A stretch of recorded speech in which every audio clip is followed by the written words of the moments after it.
No one noticed the horse at first. That was the strange part. Inside the massive indoor auction arena, hundreds of eyes were locked on price boards, clipboards, and polished boots, but not on the mare standing quietly at the far end of the ring.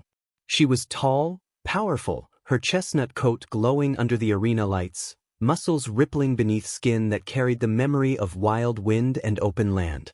Her mane fell loose and pale like sun-bleached silk, untouched by ribbons or braids. She did not paw the dirt or toss her head like the others. She stood still, watching, waiting. The announcer cleared his throat. "Next lot," he said, his voice echoing. "Champion-bred mare. Unridden. Difficult temperament. No guarantees." A few murmurs rippled through the crowd. Difficult. Unridden. Dangerous words at an auction like this.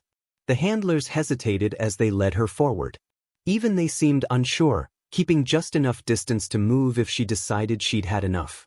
This mare had a reputation. Whispers followed her long before she arrived. She had thrown 2 professional riders. One caretaker had quit after a single night shift. They said she couldn't be broken, that she didn't want to be owned. And yet, there she was. Power contained in silence. Then the laughter started. It came from the left side of the arena first. Low chuckles. Then louder. A ripple of disbelief that quickly turned cruel. Because someone had stepped forward. He didn't belong here. Everyone could see that instantly.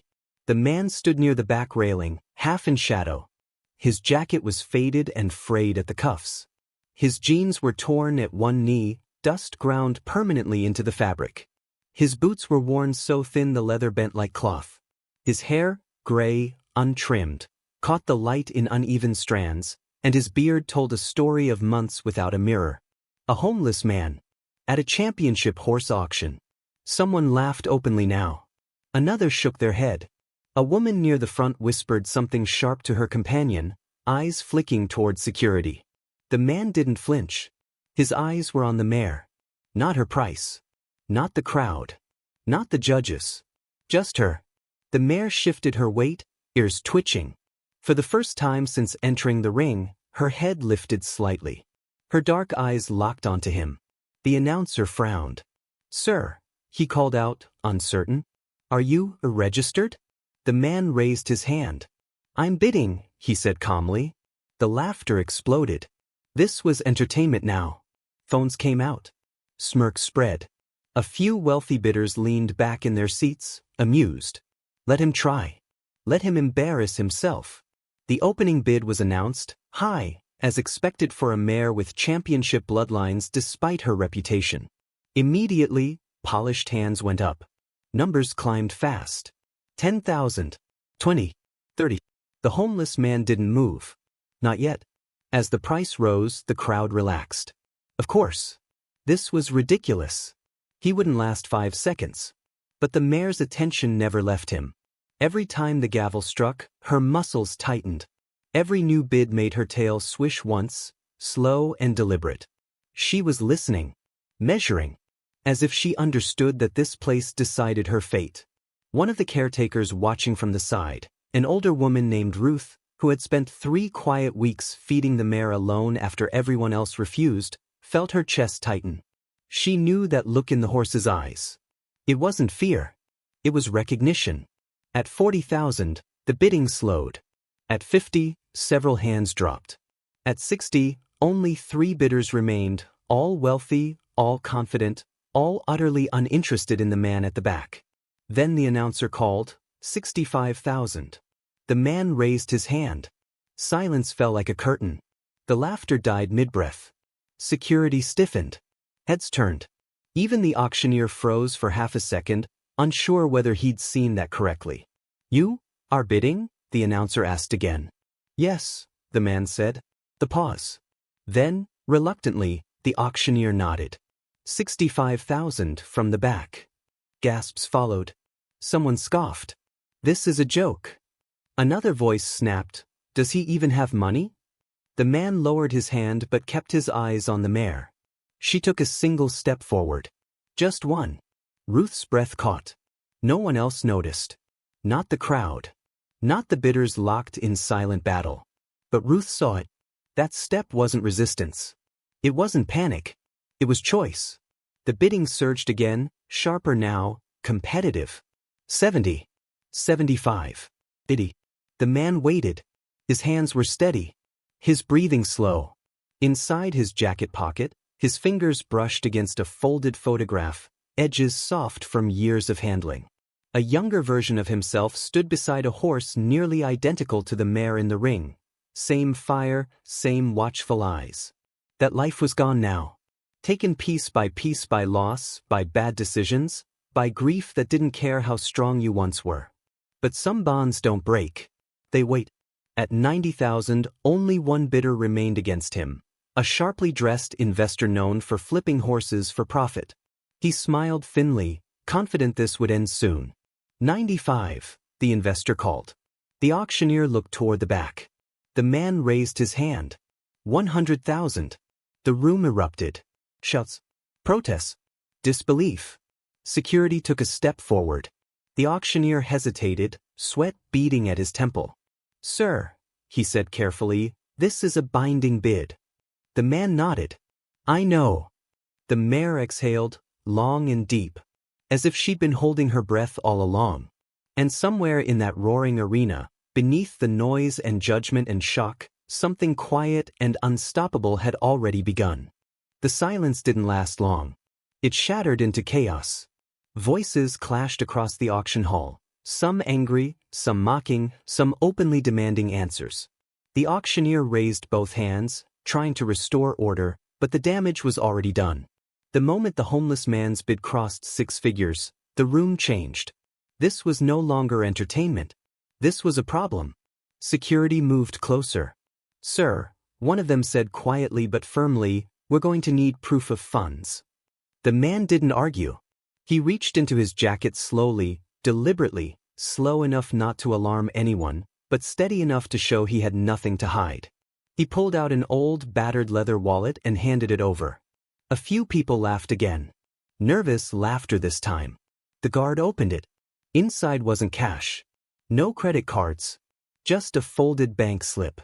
A legal document. And a photograph that slipped free and fluttered to the dirt floor of the arena. Ruth saw it before anyone else did. It showed a younger version of the man, stronger, cleaner, smiling, with his arm around a horse. A mare. Same build. Same blaze down the face. Same fierce, intelligent eyes. Her heart skipped. The guard frowned, scanning the paperwork. His expression shifted, confusion first, then surprise. The auctioneer leaned over. Whispered questions passed between them. The investor bidder scoffed loudly. This is ridiculous. You're wasting everyone's time. The man finally spoke again. I have the money. A murmur rolled through the crowd.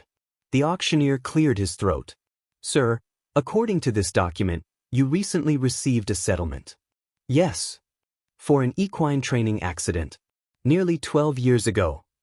The room went quiet again, but this time it wasn't disbelief. It was curiosity. The man nodded once. It took years to clear. Years of hospitals. Years of appeals. His voice was calm, but something heavy lived beneath it. I never touched it. Someone shouted, why now? The man didn't answer immediately. Because the mare had begun to move. Not suddenly. Not violently. Slowly. Each step measured. Intentional. The handlers tensed, ready to pull back, but she didn't resist them. She simply angled herself, just enough to face the man more fully. Her ears pointed straight at him. A shiver ran through Ruth. She had spent nights sitting outside that stall, listening to the mare pace, hearing the low warning sounds that had driven other caretakers away.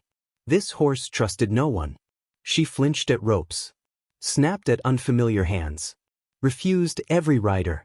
And yet now she was calm. The auctioneer swallowed. Do you wish to continue bidding? The investor hesitated for the first time.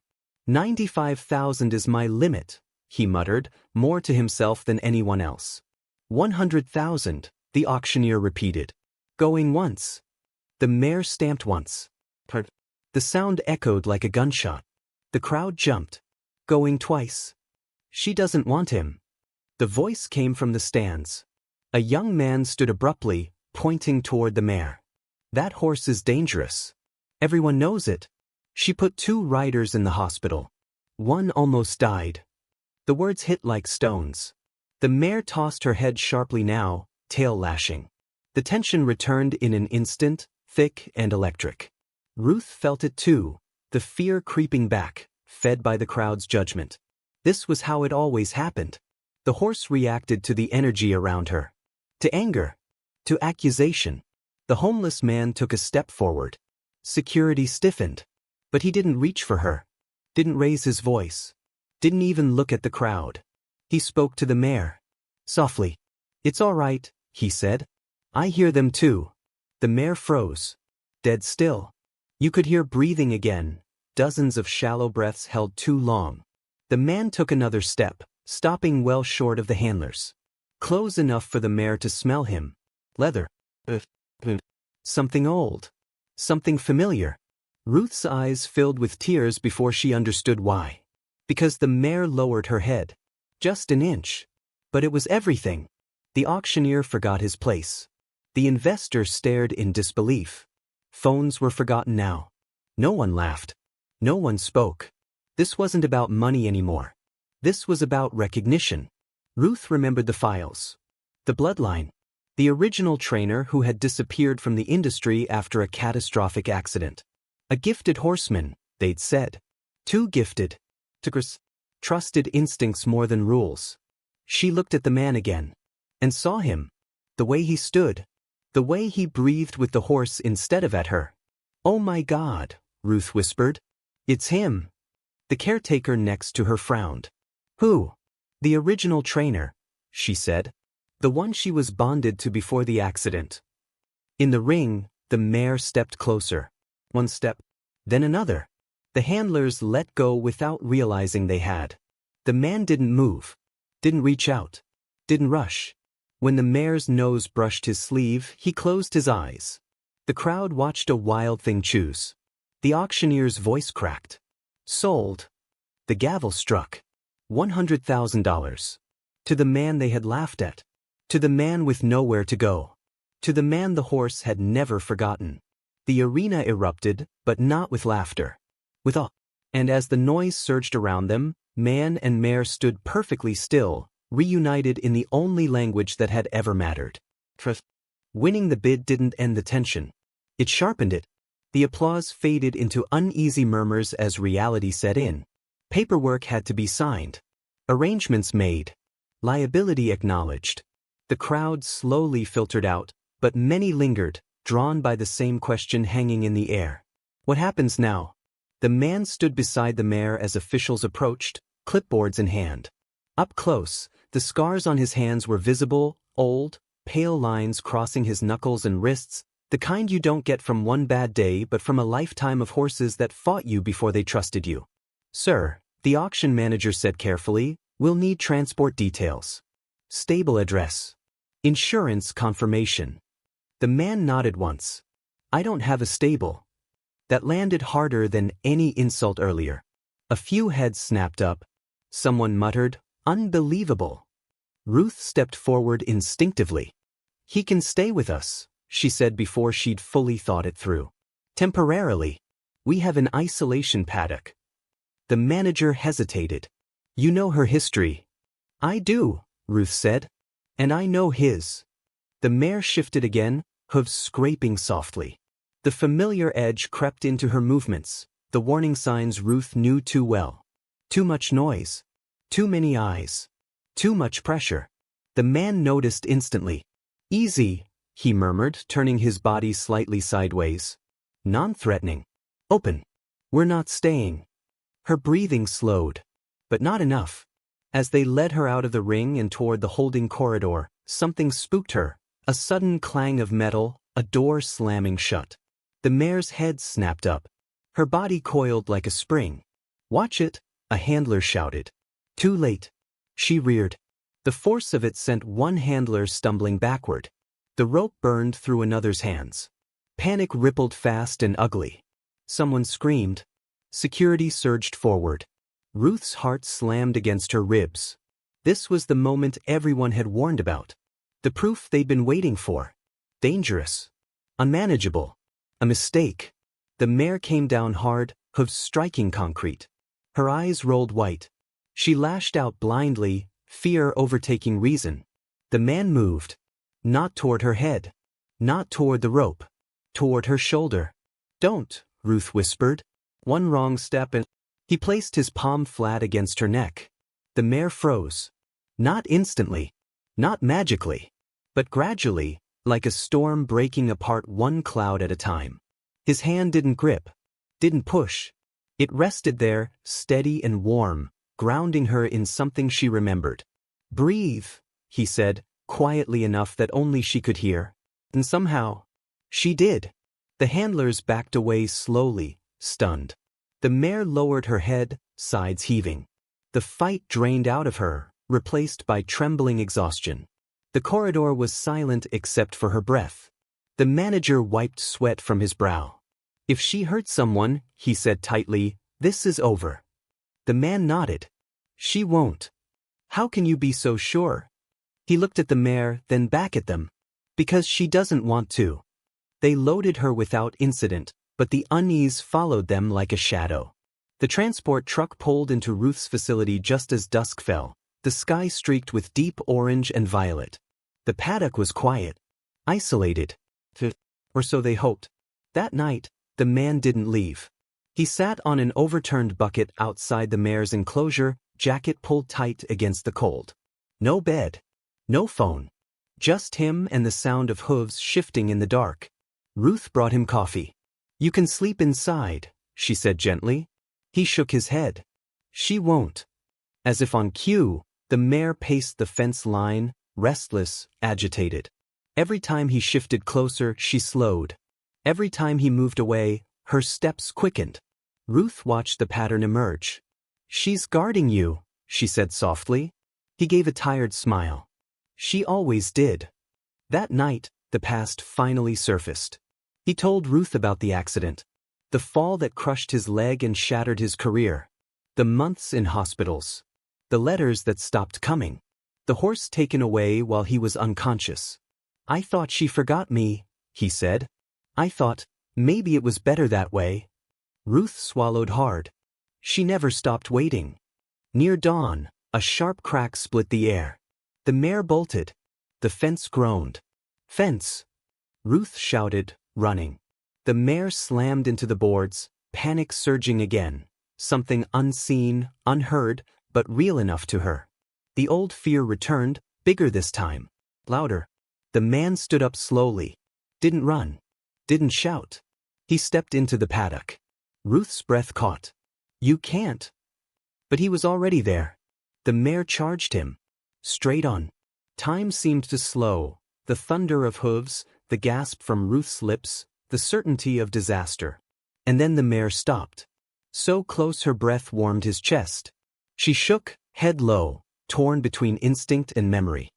He rested his forehead against hers. "I've got you," he whispered. The mare collapsed to her knees. Not from weakness. From surrender. Ruth sank into the dirt, tears streaming freely now. This wasn't training. This wasn't dominance. This was reunion. But the danger wasn't over. Because as the sun rose, the facility phone rang. And the voice on the other end would change everything. The phone call came just after sunrise. Ruth was still brushing dirt from her jeans when the office phone rang. Sharp, urgent, out of place in the quiet morning. She answered with a tired voice, already bracing for bad news. "Yes." She listened. Her face drained of color. "I understand," she said finally. "I'll tell him." She hung up slowly and stood there for a long moment, staring at nothing. The man noticed immediately. He always did. "What is it?" Ruth hesitated. "It's the previous ownership group," she said. "And their lawyers." His jaw tightened. "They're contesting the sale," she continued, "claiming the mare was misrepresented. That she's too dangerous to be transferred without a specialized facility. And they want her moved. Today." The words hit harder than any fall he'd ever taken. Taken. The mare stood a few feet away, head lifted, ears rotating nervously as if she could sense the shift in the air. Animals always could. They can't, he said quietly. She just found her footing again. Ruth's voice cracked. They don't care. By mid-morning, the yard filled with unfamiliar vehicles. A veterinarian with a crisp coat. 2 legal representatives. A transport trailer bearing the logo of a high-security equine facility. The mare reacted instantly. Her muscles bunched. Her breathing shortened. She paced the fence, eyes rolling, tail lashing hard enough to snap flies from the air. This is what they warned us about, one of the lawyers muttered. She's unstable. The man stepped forward. She's scared. That's not our concern, the vet said coolly. Our concern is public safety. Ruth placed herself between them and the paddock gate. You sedate her now, she snapped, and you'll break her. The vet raised an eyebrow. Then perhaps you shouldn't have sold her to someone without proper accommodations. The insult landed. The man said nothing. He simply looked at the mare. She was watching him, eyes wide, nostrils flared, fear flooding back fast. This was the moment that would define everything. Trust wasn't built in quiet nights alone. It was tested when the world came crashing in. The vet lifted the syringe. The mare reared. Stop, the man said.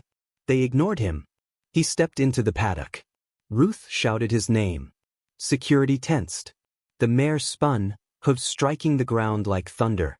She was seconds away from bolting, from hurting herself, or someone else. He walked toward her anyway. Hands open. Shoulders relaxed. They're here to take you, he said softly. I know. Her ears pinned back. But I'm not leaving. The vet scoffed. This is irresponsible. The mare backed toward the fence, trapped by fear and bodies and pressure. This was it. If she broke now, they'd be right. They'd take her. Lock her away. Label her forever. The man stopped a few feet from her. He lowered himself slowly to one knee. Gasps rippled through the observers. No ropes, he said quietly. No drugs. Give me 2 minutes. The lawyer checked his watch. 1. The man closed his eyes. He remembered the old days, the open pasture, the first time she'd let him near, the long rides when neither of them spoke because they didn't need to. He opened his eyes. She chooses, he said. He held out his hand. The mare hesitated. Her body trembled violently now, every instinct screaming at her to run. Behind her, the trailer door clanged open. The sound was too much. She screamed, a sharp, terrified cry, and lunged forward. Straight past him. Ruth cried out. But she didn't run away. She ran to the open gate. And stopped. She turned. Looked back at him. At the man who hadn't chased her. Hadn't forced her.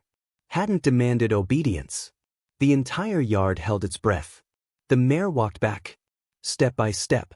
She pressed her forehead into his chest. The vet lowered the syringe. No one spoke. The lawyer exhaled slowly. This changes things. The man rested his hand on the mare's neck, grounding her trembling frame. She doesn't need a prison, he said. She needs a partner. Minutes passed. Then more. Finally, the lead lawyer nodded. We'll delay the transfer, he said. 30 days.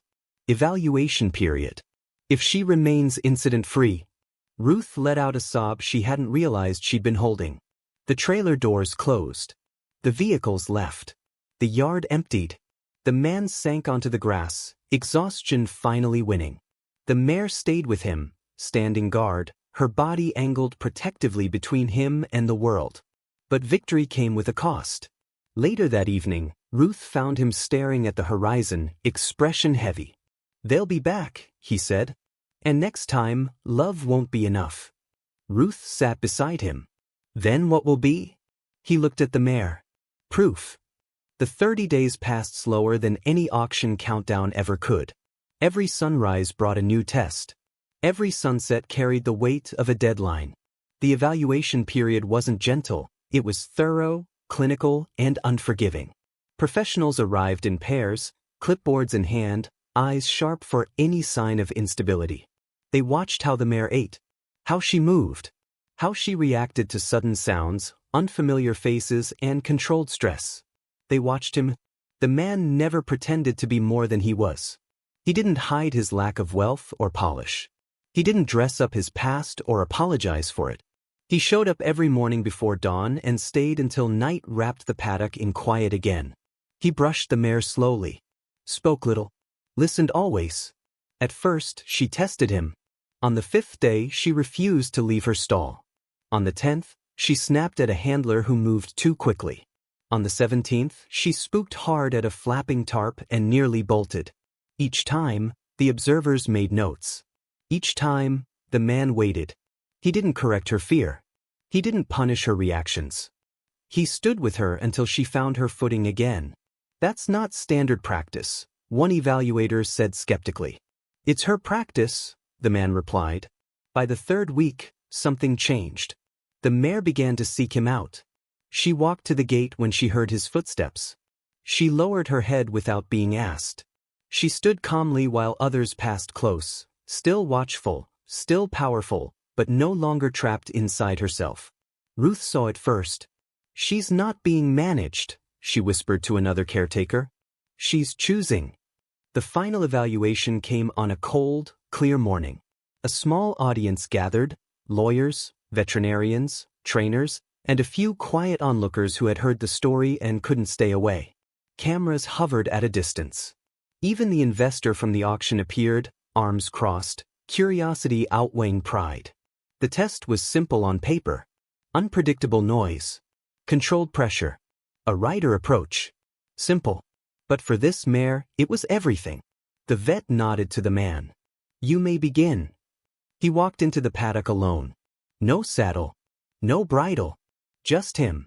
The mare lifted her head immediately, ears forward, eyes bright. He stopped in the center and waited. She came to him. A handler dropped a tarp nearby. The mare startled, but didn't flee. She glanced at him instead. He exhaled. A metal gate clanged shut. A sudden whistle cut the air. Another horse whinnied loudly nearby. Each time she paused, considered.